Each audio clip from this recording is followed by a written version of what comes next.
نہ کٹ مروں جب تک خواجہ بطحا کی عزت پر، خدا شاہد ہے کامل میرا ایمان ہو نہیں سکتا۔ حمد و صلات کے بعد انتہائی عزت و احترام کے لائق بزرگوں، دوستوں، برادران اسلام، حالات کے پیش نظر دل رنجیدہ ہے، آنکھیں اشکبار ہیں، پریشانی کا عالم ہے۔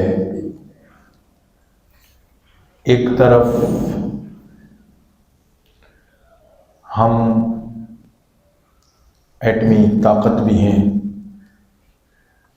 ایک طرف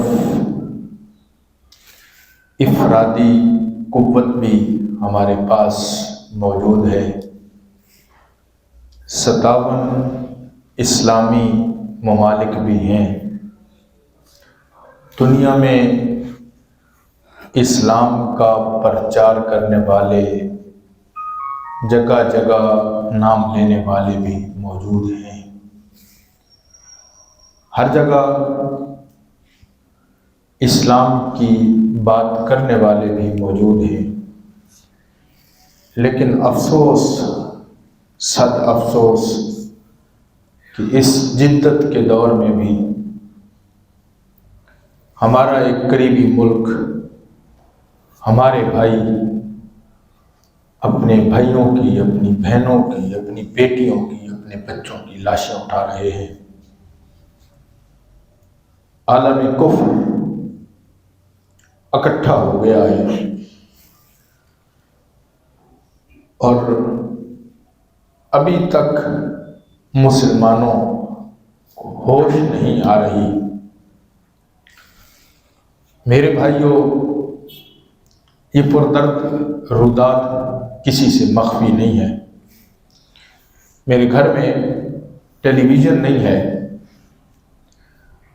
لیکن کل یا پرسوں کی بات ہے، میں ایک خبر دیکھ رہا تھا کہ ایک ہاسپٹل سے ایک ڈاکٹر ایک معصوم بچے کو اٹھا کر لاتا ہے۔ کیا کیفیت ہوگی اس بچے کی جس کی آنکھوں کے سامنے اس کی ماں شہید ہو جائے، جس کی آنکھوں کے سامنے اس کا بھائی شہید ہو جائے، جس کی آنکھوں کے سامنے اس کا پورا گھر مسمار ہو جائے، جس کے پاس ماں باپ کی دولت تو نہ رہی لیکن اس سے اس کی چھت بھی چھین لی جائے۔ کیا آپ اور میں امیجن کر سکتے ہیں؟ کیا یہ بات ہمارے دل پہ کوئی اثر کر رہی ہے؟ اور ہم اتنے مجبور اور محکوم ہیں کہ ہمارے اختیار میں، ہمارے بس میں ہے ہی کچھ نہیں۔ احباب ذی وقار، آپ بھی یہ سوچ رہے ہوں گے کہ علامہ صاحب، مفتی صاحب، آپ ہمارے جذبات کو ابھار کر یہاں کیا کر لیں گے؟ آج ہم اپنی اس مسجد میں بیٹھ کر اس کا تذکرہ کر کے فقط آنسو بہا کر اسی پر خاموش ہو جائیں؟ ہم ایک ریلی باہر نکال لیں کیا اتنا کافی ہے؟ اس سے اہل فلسطین کو کیا فائدہ ہوگا؟ آپ کی یہاں پہ گفتگو ہمیں کیا فائدہ دے گی؟ فلسطین والوں کے لیے اس گفتگو کا کیا فائدہ ہوگا؟ میرے بھائیوں، یہ جملہ ایک بادشاہ نے کہا تھا، ہنوز دلی دور است، ابھی دلی بہت دور ہے۔ اور جب اس کے گھر پر آ کر کفار نے حملہ کیا، پھر اسے خبر ہوئی کہ ہم نے کیا ظلم کیا، پھر اس کے بیٹوں کے سر تاشت میں رکھ کر ناشتے میں اس کو پیش کیے جاتے ہیں۔ تو یہاں گفتگو کرنے کا جو مقصد ہے ہم فلسطین تک تو نہیں پہنچ سکے، ہم فلسطین کی مدد تو شاید نہ کر سکیں، لیکن وہ وقت دور نہیں ہے جب یہ یہود و ہنود آپ کے گھر تک، میرے گھر تک پہنچ جائیں۔ وہ وقت دور نہیں ہے جب ہم ان کی اس بمباری کا نشانہ بن جائیں۔ وہ وقت دور نہیں ہے جب وہ میری دہلیز تک پہنچ جائیں، جب وہ میری عزت کے ساتھ کھلواڑ کر دیں، جب وہ میری عزت کو نیلام کر دیں۔ آپ اور میں ان سے دور نہیں ہیں۔ وہ ایک یہودی گماشتہ، ایک گنڈا جس کی کوئی اوقات نہیں تھی، جس کی کوئی حیثیت نہیں تھی، چند یہودی خاندان ہیں، چند گنتی کے چند لوگ ہیں یہودی، اور وہ اتنے بدبخت اکٹھے ہو جائیں اور پوری دنیا کو تگنی کا ناچ نچا دیں۔ ہمارے کاروبار پر وہی قابض، ہماری معاشرت پر وہی قابض، ہماری معیشت پر وہی قابض، ہمارے ذہنوں پر وہی قابض، ہماری سوچ پر وہی قابض، ہمارے خیالات پر انہی کا قبضہ۔ بات کیا ہے؟ وجہ کیا ہے؟ نہ سمجھو گے تو مٹ جاؤ گے۔ اے ہندوستان والو، تمہاری داستان تک بھی نہ رہے گی، داستان۔ میرے بھائی، ہمارا کیا کردار ہونا چاہیے؟ ہم نے اس کے لیے کیا کرنا ہے؟ آج کی اس گفتگو میں آپ سے یہی درد دل شیئر کرنا چاہتا ہوں، یہی درد دل آپ کے سامنے بیان کرنا چاہتا ہوں۔ میرے بھائی، فلسطین والوں پر مشکل وقت آیا۔ آپ کو پتہ ہے فلسطین سے ہمیں پیار کیوں ہے؟ آپ کو پتہ ہے فلسطین انبیاء کی سرزمین ہے، جہاں پہلے نبی، ہمارے نبی کے جد امجد سیدنا ابراہیم خلیل اللہ علیہ السلام تشریف لائے۔ اور حضرت ابراہیم علیہ السلام کا لقب کیا ہے پتہ ہے؟ ابو الانبیاء۔ حضرت ابراہیم کے بعد جتنے نبی تشریف لائے، سارے نبی میرے آقا کے جد امجد کی اولاد پاک میں سے ہیں۔ فلسطین انبیاء کی سرزمین ہے، اس لیے ہمارے ایمان کا حصہ ہے۔ ہم اس سرزمین سے پیار کرتے ہیں، اس پر ہمارا قبلہ اول ہے، جس کی طرف 17 مہینے میرے نبی منہ کر کے نماز ادا فرماتے رہے۔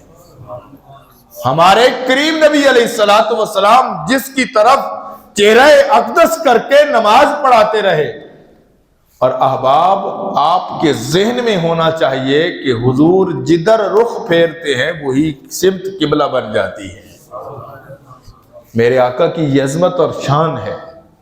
تو احباب، جو بات میں آپ کے گوش گزار کرنا چاہتا ہوں، خدا را ذرا اپنے دل کی کھڑکیاں کھولیں اور اپنے آپ کو اس بات پر تیار کریں کہ ہم نے کچھ سیکھنا ہے۔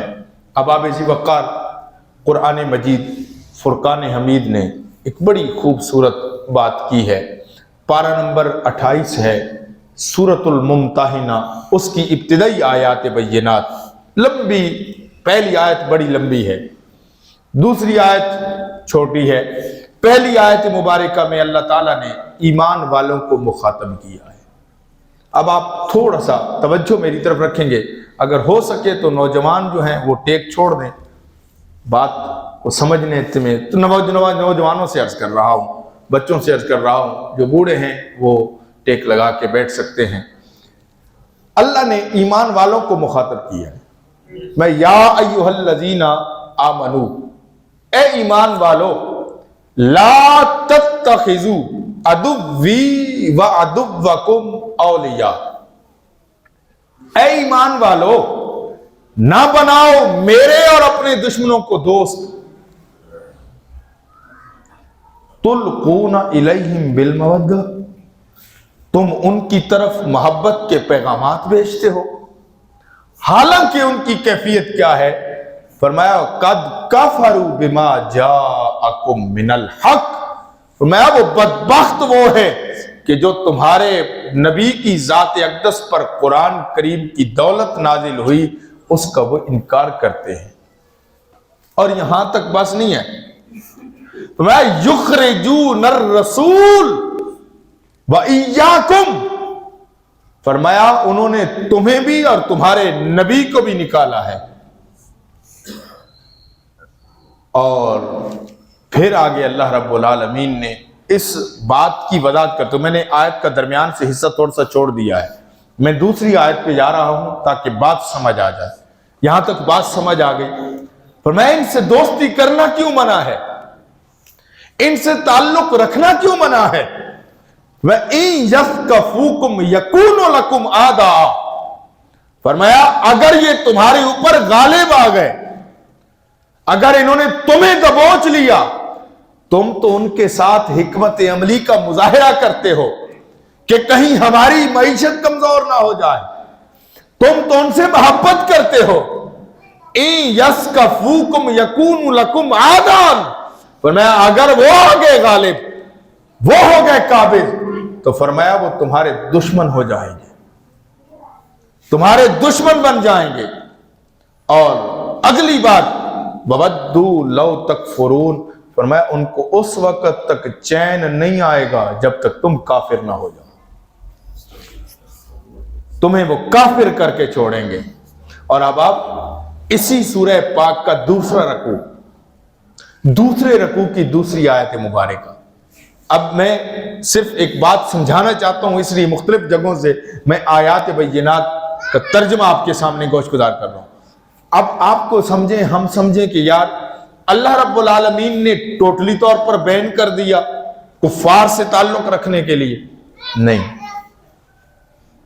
کفار سے تعلق رکھنے کو ٹوٹلی طور پر اللہ نے منع نہیں کیا۔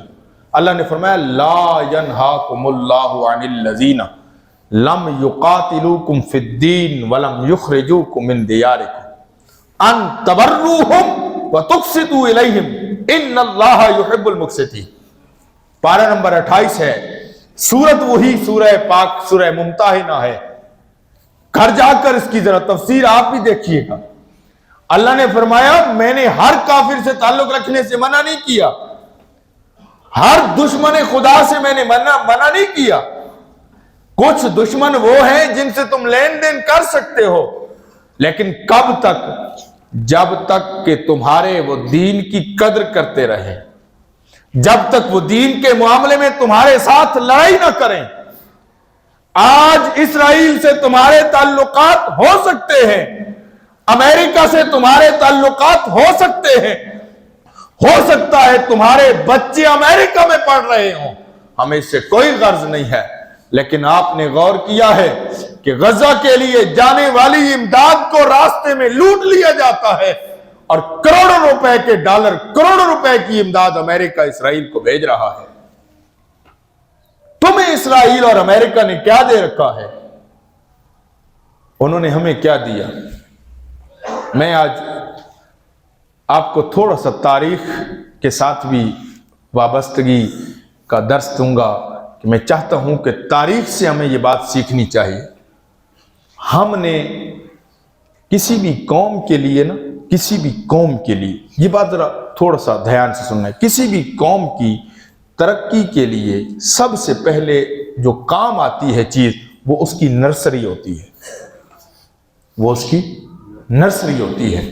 ہمارے یہ بچے ہماری نرسری ہیں، یہ بنیاد ہیں، یہ ہمارے تیار ہو رہے ہیں۔ اب افسوسناک بات کیا ہے؟ افسوسناک بات یہ ہے کہ جس بچے کو ہم نے پڑھانا تھا کہ سلطان محمود غزنوی کی عظمت کیا تھی، جسے ہم نے یہ بتانا تھا کہ سلطان صلاح الدین ایوبی نے قبلہ اول کو آزاد کروایا تھا، ہوا کیا؟ وہاں ہم نے اپنے بچے کو گڈ بائی مسٹر چپس پڑھانا شروع کر دیا، ہم نے اسے ریڈ شوز پڑھانا شروع کر دیے۔ یہ سٹوریز ہمارے بچوں تک یہ سٹوریز جا رہی ہیں، جسے ہم اپنے پاکستانی ڈراماز اور فلموں کے اندر بھی کبھی بھابھی کا بھائی دیور کے ساتھ، دیور کا اپنی بھابھی کے ساتھ، چچا کا اپنی بھتیجے کے ساتھ ہم پیار کے معاملات دکھا رہے ہیں، تو ایسی کیفیت میں ہماری قوم نے کیا سیکھنا ہے؟ اور پھر کچھ گماشتے ٹیلی ویژن پہ بیٹھ کر یہ بکواس کرتے ہیں کہ وہ ایک ڈاکو تھے سلطان محمود غزنوی اور سلطان صلاح الدین ایوبی، جو یہ گماشتے بکواس کرتے ہیں ٹیلی ویژنوں پہ بیٹھ کر۔ یہ میں درد دل بیان کر رہا ہوں، میرا مزاج ایسا نہیں ہے کہ میں منبر رسول پہ بیٹھ کے ایسی باتیں کروں، لیکن اللہ کی قسم تکلیف ہوتی ہے۔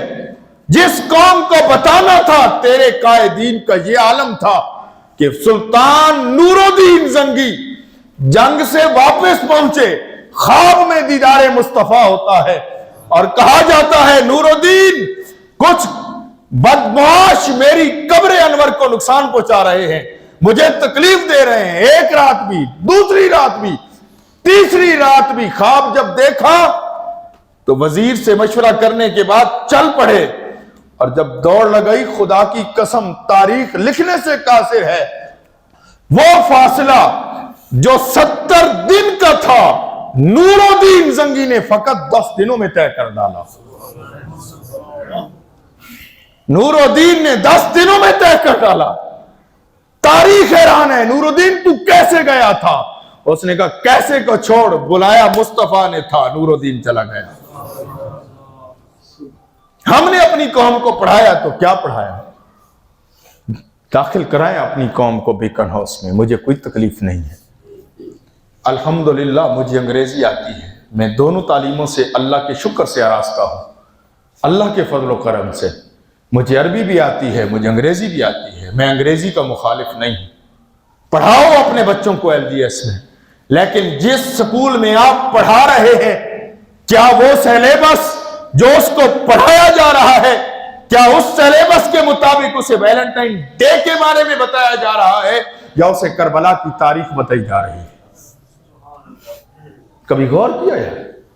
میرے بھائیوں، یہ درد دل کے ساتھ عرض کر رہا ہوں۔ میں نے کہا کسی قوم، آپ سلطنت عثمانیہ کی تاریخ اٹھائیں نا، سلطنت عثمانیہ کی تاریخ، ایک بہت آج کل ڈرامہ سیریل بھی چل رہا ہے، دیکھیں آپ، میں اسے منع نہیں کرتا، دیکھیں یہ ڈرامہ سلطنت عثمانیہ کی تاریخ اٹھائیں نا، سلطنت عثمانیہ کی، اس کے اندر عیسائیوں نے کیا کیا؟ عیسائیوں نے سب سے پہلا جو کام کیا نا، انہوں نے مسلمان بچے چنے۔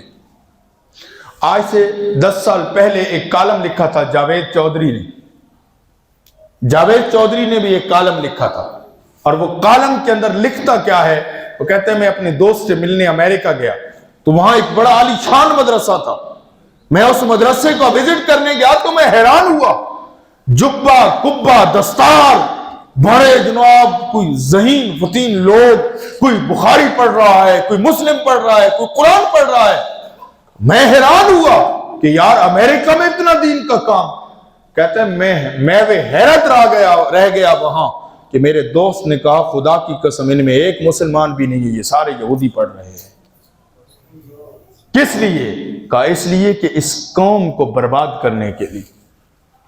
آج آپ کو وہ کئی ایسے چہرے ٹی وی پہ بیٹھے نظر آتے ہیں جو سلطان محمود کو غزنوی جیسے لوگوں کو گالیاں دیتے ہیں نا، وہ وہی ہیں، وہ وہی ہیں، انہی سے پڑھ کر آئے ہیں۔ اس لیے قوم سب سے پہلے قوم بنتی ہے تعلیم کے سر پہ۔ ایک غلام قادر روہیلا بادشاہ گزرا، جس نے، یہ بادشاہ نہیں تھا ویسے، یہ ایک ادنا سا مجسٹریٹ تھا۔ علامہ محمد اقبال نے اس پر بہت بڑی نظم بھی لکھی ہے۔ جب یہ قابض ہو گیا نا، مغلیہ سلطنت کو تہس نہس کر ڈالا، سلطنت مغلیہ تہس نہس ہوئی، تو یہ اسی دیوان خاص پر براجمان تھا، اور مغلیہ خاندان کی عورتیں اس کے سامنے لائی گئیں، اس کے سامنے لائی گئیں۔ اس نے اپنے خنجر سے بادشاہ کی آنکھیں نکال لی تھی، عورتیں لائی گئیں، لا کر سامنے عورتوں کو کھڑا کیا گیا۔ اس بدبخت نے کہا کہ تم اپنے کپڑے اتار دو، برہنہ ڈانس کرو۔ جب یہ قابض آتے ہیں نا یسکفکم یکون لکم عادا، جب یہ غلبہ پاتے ہیں نا، میں نے کہا کہ میں یہاں بیٹھ کر فلسطین کا رونا تو روں، لیکن میرے اس رونے کا فلسطین کو کیا فائدہ ہوگا؟ لیکن آج فلسطین کی باری ہے، کل ہماری باری بھی آئے گی۔ اگر آپ کا اور میرا گھر مسمار ہو جائے، آپ کی اور میری چھت چھین لی جائے، میرے بچے کے سامنے میری گردن کاٹ دی جائے، میری آنکھوں کے سامنے میرے بچے کو ذبح کر دیا جائے، تھوڑا سوچیں نا، اپنے آپ پہ لیں نا، ذرا احتساب تو کریں۔ تو کیوں نہ ہم اپنی قوم کو تیار کریں؟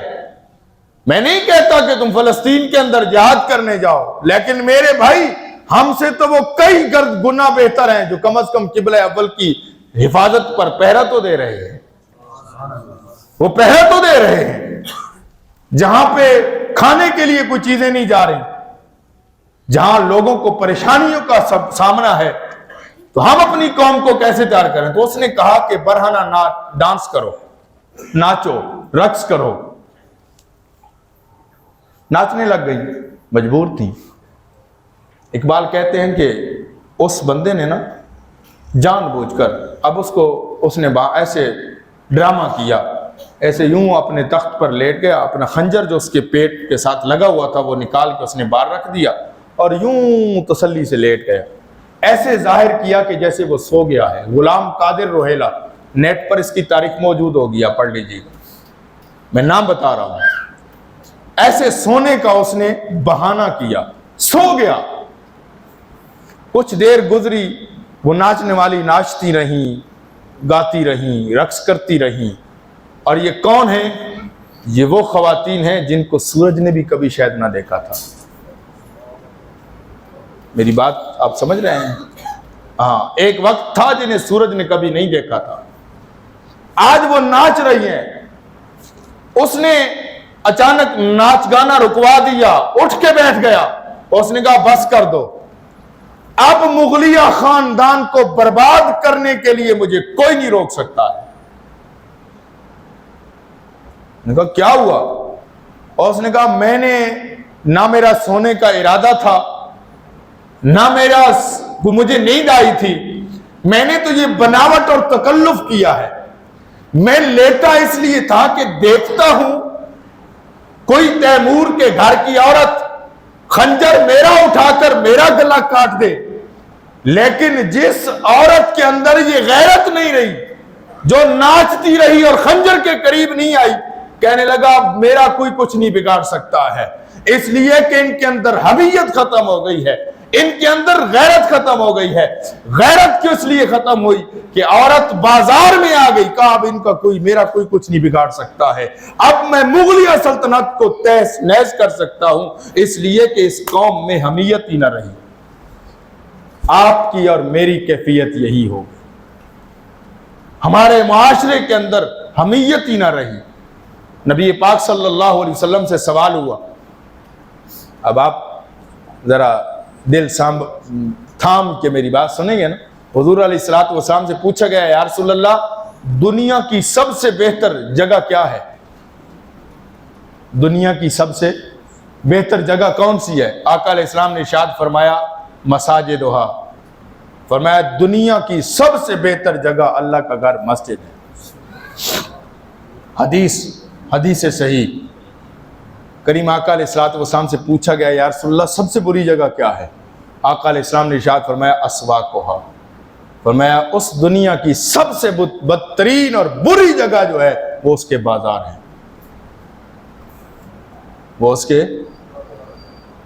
اب میں گزارش کر دوں، اللہ نے دوسری جگہ قرآن مجید میں ارشاد فرمایا سورۃ الاحزاب میں، اور اللہ نے سب سے بہتر مخلوق، اس نبی کی امت کی سب سے بہتر مخلوق جن کے لیے اللہ نے فرمایا یا نساء النبی لستن کاحد من النساء، اے میرے نبی کی گھر والیو، میرے نبی کی ازواج سنو، کوئی دنیا کی عورت تمہارا مقابلہ کر ہی نہیں سکتی ہے، تم اتنی کمال عورتیں ہو۔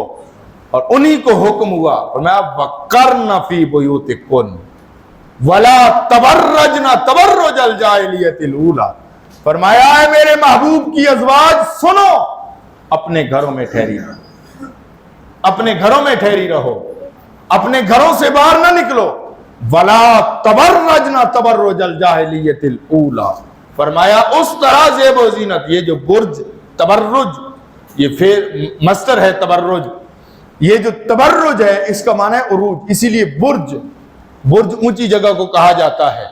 برج عربی زبان کا لفظ ہے، اونچی جگہ، نمائش جو عام نظر آئے۔ میں وَلَا تَبَرَّجْنَا تَبَرُّجَ الْجَاهِلِيَّةِ، فرمایا ہے میرے محبوب کی ازواج سنو، زیب و زینت نہ دکھاؤ، لوگوں کو اپنے میک اپ نہ دکھاؤ، جس طرح زمانہ جاہلیت میں ہوا کرتا تھا۔ کہا چھوڑ دو اس کام کو، تم باہر نہیں نکلنا۔ اور یہ حکم ظاہری طور پر ازواج النبی کو ہے، لیکن یہ پوری امت کو یہ درس دے دیا ہے۔ امت، عورت کا حق یہ ہے کہ عورت چار دیواری میں بیٹھ کر، اگر بیٹی ہے تو باپ پر راج کرے، بیوی ہے تو خاوند پہ راج کرے، ماں ہے تو بیٹے پہ راج کرے، جب تک حمیت باقی رہتی ہے۔ اس لیے میرے بھائیوں، یہ اپنی قوم کی تربیت کرنے کی ضرورت ہے۔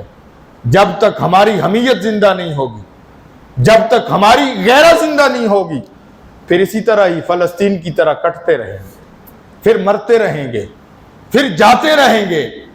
جام شہادت نوش کرنا یہ کوئی بہت بڑی بات نہیں تھی، بات یہ ہے کہ اس کے لیے قربانی دی تو وہ قربانی رنگ کیا لائی ہے۔ آؤ اپنی قوم کی تربیت کریں، آؤ اپنی قوم کی تعلیم پر توجہ دیں۔ اس لیے اس قوم کو تعلیم یہ دیں، اپنی بچی اپنے بچے کی تربیت پر پہلا۔ اس لیے قرآن مجید میں اللہ نے ارشاد فرمایا قُوا أَنفُسَكُمْ وَأَهْلِيكُمْ نَارًا، میں او ایمان والو سنو، اپنے اہل و عیال کو بھی اپنی آگ سے بچا لو، اور اپنے آپ کو بھی اپنے جب آگ سے بچا لو، اس لیے کہ تمہاری اوپر ذمہ داری ہے۔ میں کل ایک جگہ پہ بات کر رہا تھا، کل ایک بات ہو رہی تھی، ایک پروگرام تھا، تو وہاں پہ میں نے عرض کیا، ایک بندہ بڑا پریشان بیٹھا ہوا، میں نے کہا ہم نے کیا کردار ادا کیا، ذرا توجہ۔ وہ جی معاشرہ بڑا بگڑ گیا ہے۔ میں نے کہا اس معاشرے کے بگاڑ کا سبب کون ہے؟ والدین نے تو ہتھیار ڈال دیے۔ ایک 10 سالہ بچہ باپ سے قابو نہیں ہو رہا، وہ موٹر سائیکل لے کر نکل جاتا ہے کہ نہیں ہے؟ ہے کہ نہیں ہے؟ ایسا ہے، ہم نے یہ ہتھیار ڈال دیے۔ اساتذہ نے صرف پیسوں کے لیے پڑھانا شروع کر دیا۔ والدین کی تربیت اس طرح ختم ہوئی کہ پہلے یہ زمانہ ہوتا تھا کہ دادی دادے کے پاس کوئی بچہ کچھ دیر کے لیے بیٹھ جاتا تھا، اب اللہ کے فضل سے اولڈ ہاؤس بن گئے۔ تربیت کے معاملات تو ہم نے خود ختم کر دیے، پھر بھی گلہ ہم سے ہے کہ یہ معاشرہ ٹھیک نہیں ہے۔ بھائی اس کے ذمہ دار ہم ہیں، اس کے ذمہ دار آپ ہیں، میں ہوں، ہم سب اس کے ذمہ دار ہیں۔ ہم نے اپنی اولاد کی تربیت کیسے کی؟ ٹی وی پہ تو بیٹھنے والے لوگوں کو سننا ان کو شروع کر دیا، جنہوں نے جو ہے وہ بادشاہوں کو گالیاں دینا شروع کر دی، جنہوں نے ہمارے اسلاف پر تبرہ بازی شروع کر دی، جنہوں نے صحابہ کو بکواس کرنا شروع کر دی، آل بیت نبی کے بارے میں بکواس کرنا شروع کر دی۔ ہم نے تو اپنی اولاد کو وہ لوگ سامنے کیے، مسجد سے ہم ویسے دور ہو گئے، قرآن کے لیے تو ہم نے ٹیوشن رکھ لی۔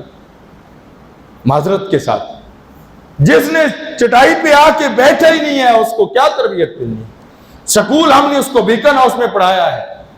ہمیں پریشانی یہ ہے کہ ہمارے بچے کا سکول سے دیر نہ ہو، چاہے فجر کی نماز کے لیے اٹھے یا نہ اٹھے۔ میرے بھائی تربیت کا معاملہ ہے، آؤ اپنے بچوں کو اپنے پاس بٹھاؤ، اپنے بچوں کو اپنے جلووں میں بٹھاؤ، اس کو بٹھا کے بتاؤ تو جس نبی کا امتی ہے اللہ نے اسے اپنا محبوب بنایا ہے۔ اسے بٹھا کے بتاؤ کہ صدیق اکبر نے یہ قربانیاں دی، اسے بٹھا کے بتاؤ کہ خلفائے راشدین نے یہ قربانیاں پیش کی ہیں۔ دین اس طرح ہمارے پاس پہنچا ہے کہ امام حسین نے 6 ماہ کا علی اصغر بھی پیش کر دیا ہے۔ اس کو اپنی تاریخ یاد دلاؤ۔ اب آپ یہ تربیت بہت ضروری ہے۔ اور آخر پر ایک مسئلہ مجھ سے پوچھا گیا تھا تو وہ میں عرض کر دیتا ہوں۔